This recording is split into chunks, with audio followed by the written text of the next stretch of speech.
Maybe. Saju আপনাকে যুক্ত করা হয়েছে। বলেন আপনি।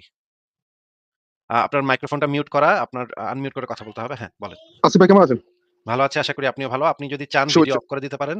না, আপনার যদি নিরাপত্তার সমস্যা হয় তাহলে ভিডিও অফ করে দিতে পারেন। বলেন। না সমস্যা না ভাই। চুনাহাঁ মন্দির আমি তেমনটা ভয় পাই না আরকি। সমস্যা নাই। আচ্ছা, ঠিক এখন আছে বলেন। শুভেচ্ছা নিবেন ভাই, নতুন বছরের শুভেচ্ছা নিবেন। আপনাকেও শুভেচ্ছা নতুন বছরের। বলেন তাহলে।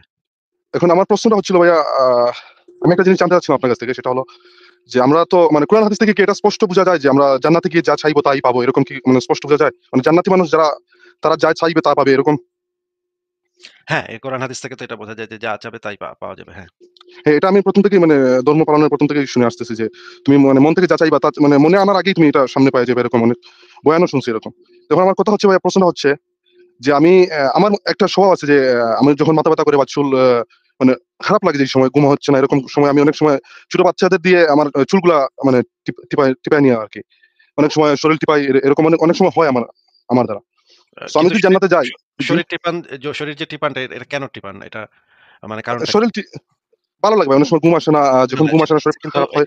এটা কারণটা কি? মানে আপনার শরীরে ব্যথা করতেছে বা শরীরে একটা ডিসকমফোর্ট ফিল করতেছেন, সেজন্য তো করেন নাকি? জি। কিন্তু এটা তো জান্নাতে তো এই ডিসকমফোর্ট তো আপনার থাকবে না। আপনার তো বডিতে যেই বডিলি ডিসকমফোর্ট, আপনার যে হয়তো সারাদিন আপনি হাঁটাহাঁটি করছেন এজন্য পায়ে ব্যথা বা মেরুদণ্ডে ব্যথা, এই জিনিসগুলো তো জান্নাতে থাকবেই না। তাহলে আপনার বডি টিপানোর জন্য ওইখানে মানুষ দরকার হবে কেন? না যদি এরকম মানে আমি তো ধরেন আমার চুল টিপাই, এখন আমার চুল যে টিপানো মানে আমার ভালো লাগে চুল টিপাইতে। কেউ যদি আমার চুলগুলা টিপে দেয় মানে ভালো লাগে এরকম আরকি। তো আমি যদি আচ্ছা, চাই ওখানে আমি চুল চুল টিপাইতে যদি টিপাই মানে। ভালো লাগে, তাহলে সেই মা মা আরাম তো আপনি এমনিতেই পেয়ে যাবেন। যেই আরাম আপনি চুল টিপানোতে পান, সেটা যদি আপনি চান এমনিতে যে আমারে সেই আরামটা দাও, যেই আরামটা আমি চুল টিপানোর সময় পাই, তাহলে তো আপনি এমনিতেই সেই আরামটা পেয়ে যাচ্ছেন। হোক এরকম চাই না। আমি চাই যে কোন জান্নাতি মানুষদের যারা মানে সর্বোচ্চ আমল নিয়ে জান্নাতে গেছে, এরকম একটা মানুষ দ্বারা আমাকে চুল টিপায় মানে দেওয়ানো হোক আরকি। আল্লাহ তাআলা এমন আচ্ছা। একজনকে পাঠাক জান্নাত থেকে আমার, যে আমার তো ইচ্ছা এটা। এখন আল্লাহ কি এই ইচ্ছা আমার পূরণ করবে যে জান্নাতের সর্বোচ্চ আমল নিয়ে গেছে এরকম কোন ব্যক্তি, মানে ওই ব্যক্তি দ্বারা আমাকে মানে চুলগুলা টিপায়া দেওয়া হবে মানে আরকি। এরকম কিছু। আপনি নবী মোহাম্মদকে দিয়ে চুল টেপাতে যাচ্ছেন আপনার নাকি? না, নবী মুহাম্মদ সরাসরি বলতেছি না। নবী মুহাম্মদ না। আমাদের উম্মতের মধ্যে এরকম কেউ আ ডক্টর জাকির নায়েক বা এই যে এখন লক্ষ, লক্ষ ১৫ লক্ষ ২০ লক্ষ মানুষ হইতেছে আমাদের আজহারি সাহেব দ্বারা, এরকম মানে সর্বোচ্চ আমল নিয়ে যারা যায় আরকি জান্নাতে। এরকম। এখন আচ্ছা, আমি তো ঠিক চাইবো না আছে। ভাই জাহান্নামী মানুষ দ্বারা মানে চুলগুলা টিপাইতে। কারণ জাহান্নামে মানুষদেরকে তো পুজ থাকবে, ওইখানে রক্ত বের হবে, ক্ষত বিক্ষত হবে এরকম। ওইখানে আপনার জন্য গেলমান থাকবে, ছোট, ছোট বাচ্চা শিশু। যেগুলা হচ্ছে যে মাদ্রাসাতে দেখেন না যে হুজুরেরা রাতের বেলা বাচ্চা ছেলেদেরকে ডাকে, রুমের ভিতরে ডাকে তেল মালিশ করার জন্য, গা টিপাইতে তেল মালিশ করার জন্য। তো ওইখানে এরকমের গেলমান থাকবে আপনার জন্য। কিছু, কিছু বর্ণনাতে আছে যে ৮০,০০০ এর উপর গেলমান থাকবে একেকজন জান্নাতীর জন্য। এখন এই গেলমানদের সাথে মানে মুমিনরা কি, কি করবে সেটা তো ভাই বিস্তারিত বলতে গেলে তো ভাই 18 প্লাস হয়ে যাবে ভিডিওটা। তো 18 প্লাস হোক ভাই, যদি এরকম একটা মানে একটা হাদিস দেখান তো মানে আমার সুবিধা হয় আরকি। আমি ভিডিওটা শেয়ার করব আমার টাইমলাইনে বা আমার ফেসবুকে আমি ভিডিওটা শেয়ার করব। আসলে মানে জান্নাতি মানুষ যা চায় তাই পায়, এই বিষয়টা ক্লিয়ার করার জন্য আমি আপনার লাইভে আজকে যুক্ত হওয়া আরকি। মানে আমি জানতে চাচ্ছিলাম, যখন জান্নাতে একজন মানুষ যাবে তো ও তো আমল করে কষ্ট করে দুনিয়ার ত্যাগ স্বীকার করে মানে অনেক কষ্ট করে জান্নাত পাইছে। তাহলে একজন জান্নাতি মানুষ কি চাইবে যে সারা জীবন, জান্নাত তো আর একটা মানে নির্দিষ্ট সময়ের জন্য না। পৃথিবী তো একটা নির্দিষ্ট সময়ের জন্য, যে এরকম ৫০ বছর বা ১০০ বছর পর পৃথিবী শেষ হয়ে যাবে। এবং জান্নাত তো মানে এটা তো আর শেষ নাই। তো একজন জান্নাতি মানুষ কি চাইবে যে জান্নাতে যাওয়ার পর সাজু নামের একটা মানে লেদা বাচ্চা চুল টিপায় দেখ, পা টিপায় দেখ এরকম? হ্যাঁ, এরকম বর্ণনা আছে। আমি আপনাকে দেখাচ্ছি তাহলে। ১ম এ আমরা কয়েকজন আলেমের বক্তব্য শুনে নিই এই বিষয়ে। যে ইসলামের আকীদাটা কি এই বিষয়ে আ জান্নাতের যে বিষয়টা, সেই বিষয়টা একটু জেনে নেই। ১ম এ আমরা এই ভিডিওটা একটু শুনি। এখানে কি বলছে হুজুর শুনি। ২ টা কথা। জান্নাতের নেয়ামত সম্পর্কে মাত্র ২ টা কথা বলব। সূরা ওয়াকিয়াতে আল্লাহ সুবহানাহু ওয়া তাআলা বলেছেন, লা মাকতুওয়াতিন ওয়ালা মামনুয়া। এই কথাগুলো ভালো করে শুনুন। কেউ এভাবে আপনাকে বুঝাবে না, আমি নিশ্চিত। আপনি বুঝেন না জান্নাতটা কি জিনিস। আল্লাহ বলেছেন, বান্দা তোমাকে জান্নাতে যা কিছু দেওয়া হবে, তুমি জেনে নাও এটা ২ টা হবে। কি? লা মাকতুওয়াতিন ওয়ালা মামনুয়া। সেখানে তোমাকে যা কিছু দেওয়া হবে, এটা কোনোদিন তোমার কাছ থেকে হারিয়ে যাবে না। একটা গুণ, যে তোমার কাছ থেকে কোনোদিন সেটা হারিয়ে যাবে না। দ্বিতীয় গুণ হচ্ছে, আর জান্নাতে এমন কিছু নাই যেটা ধরতে গেলে তোমাকে বলা হবে এটা হারাম, নিষেধ। এই না শব্দটা জান্নাতে নাই। বুঝেন কথা? সফি আহমেদ, আল্লাহ দুনিয়াতে যা কিছু মানুষের জন্য হারাম করেছেন তা কি জান্নাতে হালাল হবে? গুরুত্বপূর্ণ প্রশ্ন করেছেন। আল্লাহ রাব্বুল আলামিন যেগুলো দুনিয়াতে হারাম করেছেন, তা কি জান্নাতে মানে হালাল হালাল হয়ে হবে। যাবে কিনা? আল্লাহ সুবহানাহু ওয়া তাআলা সবচেয়ে ভালো জানেন। তবে জান্নাতের মধ্যে হালাল হারাম বলতে কোনো কিছুই থাকবে না। কারণ শরিয়া হচ্ছে মূলত দুনিয়ার জন্য। মানে ইসলামের যে বিধিবিধানগুলো আল্লাহ সুবহানাহু ওয়া তাআলা বান্দাদের জন্য দিয়েছেন, এগুলোকে পরিপূর্ণ করে দিয়েছেন দুনিয়াতেই। আল-ইয়াওমা আকমালতু লাকুম দীনাকুম ওয়া আতমামতু আলাইকুম নি'মাতি ওয়া রাদিতু লাকুম ইসলামা দীনা। ইসলাম এই যে বিধানগুলো নিয়ে এসেছে, এটা পরিপূর্ণ বিধান। এটা দুনিয়ার জন্য। এইটি দুনিয়াতেই কার্যকরী হবে। আচ্ছা, এখানে আমরা দেখলাম যে জান্নাতে কোনো হালাল হারাম বলে কিছু থাকবে না। যেকোনো কিছুই করা যাবে। যা ইচ্ছা তাই করা যাবে। মুমিনদের মনে যা আসবে এই মানে ইসলামের যে বিধানগুলা সেগুলো হচ্ছে শুধুমাত্র পৃথিবীর জন্য। জান্নাতের জন্য কোনো হালাল হারাম বলে কিছু নাই। সবই জায়েজ সেখানে। তো এখানে কোরআনে যে সূরা ওয়াকিয়াতে ১৭-১৮ নম্বর আয়াতে যেটা বলা আছে যে তাদের কাছে ঘোরাফেরা করবে কিশোরেরা পানপাত্র কুজা ও খাঁটি সুরাপুত্র পেয়ালা হাতে। সূরা তুরের ২৪ নম্বর আয়াতে বলা আছে সুরক্ষিত মতি সদৃশ কিশোরেরা তাদের সেবায় ঘোরাফেরা করবে। এখানে বলা আছে গেলমান কথাটা এখানে বলা হয়েছে। সূরা দাহরের ১৯ নম্বর আয়াতে বলা হয়েছে তাদের কাছে ঘোরাফেরা করবে কিশোরগণ। আপনি তাদেরকে দেখে মনে করবেন যেন বিক্ষিপ্ত মণিমুক্ত। মানে হচ্ছে গিয়ে খুব সুন্দর, সুন্দর মানে ফর্সা, সাদা, ইয়া থাকবে। এখন আমরা জান্নাত জাহান্নাম আব্দুল হামিদ মাদানি ওনার লেখা জান্নাত জাহান্নাম বইয়ের ৮১ এবং ৮২ পৃষ্ঠা যদি পড়ি সেখানে দেখব যে জান্নাতীদের খাদেম অংশতে যে জিনিসটা বলা আছে যে আমি একটু বড় করে দিই। আপনি যদি দেখতে না পান তাহলে আরো বড় করে দিই। এখানে জান্নাতীদের খাদেম যে অংশটা আছে সেখানে যে জিনিসটা বলা আছে তাদের জন্য চিরকিশোর গিলমান সৃষ্টি করে রেখেছেন জান্নাতে। তারাই ঘুরে ফিরে তাদের প্রয়োজনীয় খিদমত করবে। সেই সেবক কিশোরেরা আকারে পোশাকে খুব বড় সুন্দর হবে। অর্থাৎ চিরকিশোরগণ গেলমান তাদের কাছে সেবার জন্য ঘোরাফেরা করবে। তুমি তাদেরকে দেখলে তোমার মনে হবে তারা যেন বিক্ষিপ্ত মুক্ত। আ তাদের সেবায় তাদের কিশোরেরা তাদের আশেপাশে ঘোরাফেরা করবে যেন তারা সুরক্ষিত মুক্তা সদৃশ। সূরা তুরের ২৪ তাদের সেবায় ঘোরাফেরা করবে চিরকিশোরেরা পানপাত্র, কুজা ও প্রস্রবণ নিঃসৃত সুরাপূর্ণ পেয়ালা নিয়ে।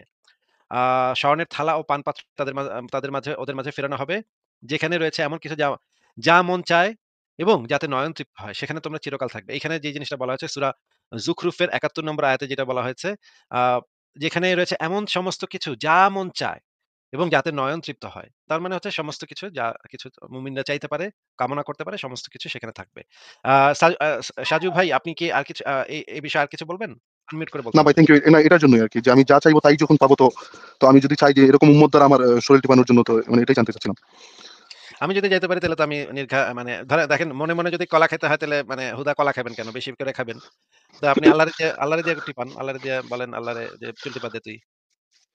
তাই না? এটা না, ভালো আমি না? এটা মানে আমার কথা আমি স্পষ্ট করে বলছিলাম যে ভাই, মানে এমন কেউ কি যেতে চাইবে মানে জান্নাতে, যে জান্নাতে গিয়ে মানে তার সারা জীবন আরেকজনের পা টিপা কাটাইতে হইব, এরকম কি জান্নাতে যেতে চাইবে?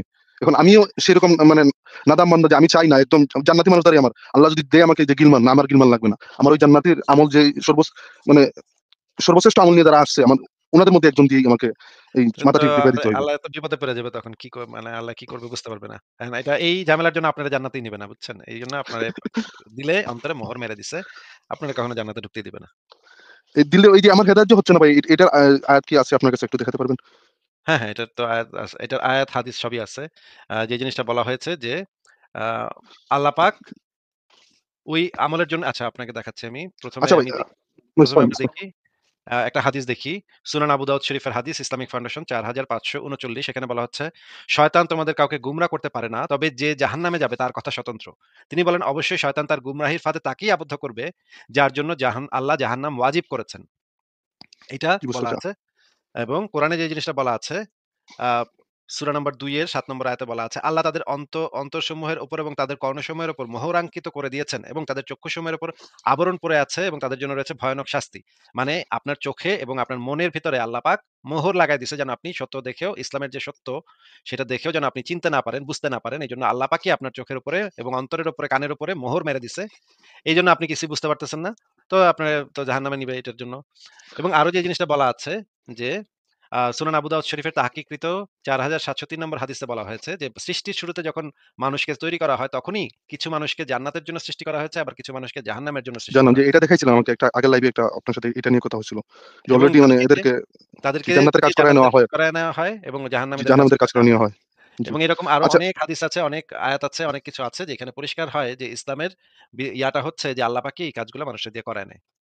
আচ্ছা ভাই, আপনি তো এই বিষয়ে অনেক লেখাপড়া করছেন। তো এটা থেকে মানে এখান থেকে কি কোনো কিছু পাওয়া যায় যে দোয়ার মাধ্যমে আসলে হেদায়েত প্রাপ্ত হওয়া যায়? যে ধরেন আমার মা অনেক সময় বলে যে আমি তোর জন্য দোয়া করি, বা মসজিদেরা এখন পর্যন্ত মসজিদে মানে পয়সা দেয়, হুজুরের মাধ্যমে মানে দোয়া করায় নেয়, বা আমার সাথে কথা হইলে ওরা বলে যে হেদায়েত হোক তোর, এরকম কর, আল্লাহ সহায় হোক, এরকম বলে। তো ওরা যদি চায়, যে মা-বাবা যদি চায়, দোয়ার মাধ্যমে কি আসলে হেদায়েত পাওয়া যায় যদি আল্লাহ না চান? দোয়ার মাধ্যমে হেদায়েত পাওয়া সম্ভব না আসলে। মানে যে এখন মজার ব্যাপার হচ্ছে যে হাদিসের ভিতরে এটাও আছে যে আল্লাহ পাক সব চূড়ান্তভাবে নির্ধারণ করে রাখছেন সেটা আর কোন কিছুই পরিবর্তন হবে না। সেটা অপরিবর্তনীয়। আবার এটাও বলা আছে যে তোমরা দোয়া করো। দোয়া করলে তো আল্লাহ পাক তোমাদেরকে হায়াত বাড়ায় দিবে, তোমাদের আয়ু বাড়ায় দিবে। এই কথা বলা আছে। এখন এই ২ টারে নিয়ে এই ২ ধরনের কথাবার্তা নিয়ে তো আলেমরা পড়ছে বিপদে। আলেমরা বিপদে পড়ে এখন কোনটা ঠিক, কোনটা ভুল এটা নিয়ে তাদের মাথায় মাথা পাগল অবস্থা। এইজন্য তারা এখন বলে যে ২ টাই ঠিক। আল্লাহ চূড়ান্ত নির্ধারণও করে রাখছে এটাও ঠিক। আবার দোয়ার মাধ্যমে এটা পরিবর্তন করা যায় এটাও ঠিক। এখন ভাই এই কথার মানে কি এটা তো ভাই আমি বুঝি না। যদি চূড়ান্ত নির্ধারণ করে থাকে তাইলে আবার এটা তাহলে পরিবর্তন পর হয় কেমনে? পরিবর্তন হয় কেমনে? এটাই তো আবার ভাই আমি যদি তো বুঝি না। পরিবর্তন হয় তাহলে এটা চূড়ান্ত নির্ধারণ হইল চূড়ান্ত হয় কেমনে? এটা কেমনে? তো আমি জি। বুঝলাম না তো ভাই। আমার তো মাথায় ঢুকলো না ভাই। আমি তো মুমিনদের এই সমস্ত হাবিজাবি বিদঘুটে কথাবার্তা ভাই একটা জিনিস হইলে তো আরেকটা জিনিস হইতে পারে না, তাই না? এই ২ টা তো একটা জি। আরেকটার সাথে যে পরস্পর সেম বিরোধী। যে সেম আরেকটা কথা ভাই, যেমন আল্লাহ বলছে যে আমি শিরকের গুনাহ মাফ করি না। আল্লাহ বলছে মাফ করি না। আবার আরেকটা কথা আছে যে তুমি তওবা করো আমি মাফ করব। তো এখানে আল্লাহ না তো ভাই না। যে আল্লাহ না বলছে আমি মাফ করি না। মানে এখানে তো না তো না। এখানে তো আর কিছু বললেই লাভ হবে না। তাহলে আবার আরেক জায়গায় বলা হচ্ছে তুমি এটা যদি করো তাহলে গুনাহ মাফ হবে। এটা যদি করো তাহলে এটা করা হবে। তাহলে এগুলো আমি আসলে বুঝতে পারি না ভাই যে আসলে মানুষ এই স্পষ্ট কথাগুলো আসলে বুঝে না। এখানে আবার তারা তাফসীর তো যে তাফসীরে কোন প্রেক্ষিতে বলা হইছে, কিভাবে বলা হইছে, শানে নজুল এরকম অনেক কিছু বলে ভাই। আমি এরকম তর্ক করি আমার ফ্রেন্ডদের সাথে। ওরা বুঝতেছে না। ব্যাখ্যা-ট্যাখ্যা দিয়ে এখন উল্টা-পাল্টা কথা তো বলা আছে। এখন ব্যাখ্যা ছাড়া তো ব্যাখ্যা দিব কি? ব্যাখ্যা জিজ্ঞেস করলে বলবে এটা দ্বারা ওইটা বুঝাইছে, এটা দ্বারা ওইটা বুঝাইছে। হ্যাঁ? এখন ভাই ওইটা জি, দ্বারা জি। যেটা বুঝাইছে তুই পাইলি কোথায়? তো কোরআনে তো এটা নাই। তুই এটা পাইলি কই? এটা ব্যাখ্যা তো দ্বারা মানুষই সৃষ্টি করছে না। ব্যাখ্যা তো মানুষ ব্যাখ্যা তো মানুষ বানাইছে। তৈরি, ব্যাখ্যা তো আর জি, আল্লাহ দেয় মানুষ নাই। বানাইছে। আল্লাহ জানে। তো এগুলাই ভাই তাফসীর তো এই নিয়ে অনেক ঝামেলা হয় আমার বন্ধুদের সাথে। ওরা যখন আমার সাথে তর্ক বসে এই বিষয় নিয়ে। তো ওরা মানে তাফসীর সরাসরি আমি যে জিনিসগুলো দেখাই, ওরা সরাসরি তাফসীরে চলে যায়। ওরা বলে একটা সময়ের জন্য বলা হইছে। তখন আমি বলি যে তাহলে পর্দার কথা কেন তোরা সারা জীবনের জন্য বলছ? তাহলে পর্দা হয়তো একটা নির্দিষ্ট সময় নবীর স্ত্রীদের জন্য করা হয়েছিল। তাহলে পর্দার কথা কেন এখন বলতেছিস তোরা? তো ওই সময় আটকে যায়। মানে আর কিছু বলে না। হুম। ঠিক তারা আছে ভাই। যেখানে আটকায় ওই সময় বলেন। জি। আর জি, কি কিছু থ্যাংক ইউ ভাই। বলবেন? আপনার কোন পয়েন্ট না, আছে? না ভাই। না ভাই, থ্যাংক ইউ ভাই। ঠিক থ্যাংক আছে, ভালো থাকেন তাহলে। আপনাকে ইউ। জি, আজকে বিদায় জানাচ্ছি। জি। থ্যাংক ইউ ভাই। নববর্ষের শুভেচ্ছা আবারও। জি, ভালো থাকবেন। ভালো ঠিক আছে, পরের জনকে যুক্ত করি তাহলে। আ সৌমিয়া আপনাকে যুক্ত করা হয়েছে। বলেন আপনি। হ্যাঁ, আসিফ ভাই আমার কথা শুনতে পাচ্ছেন? হ্যাঁ, শুনতে পাচ্ছি বলেন। হ্যাঁ, নতুন বছরের শুভেচ্ছা নেবেন। আপনাকে আমি শুভেচ্ছা। আমি আপনার লাইভ অনেকদিন ধরেই শুনি। আমি জয়েন হই না ইচ্ছা করে। এমনি আপনার আলোচনা শুনতে খুব ভালো লাগে আমার। তো আমার কয়েকটা প্রশ্ন আছে। আমি নিজেও অনেক চর্চা করি এসব নিয়ে।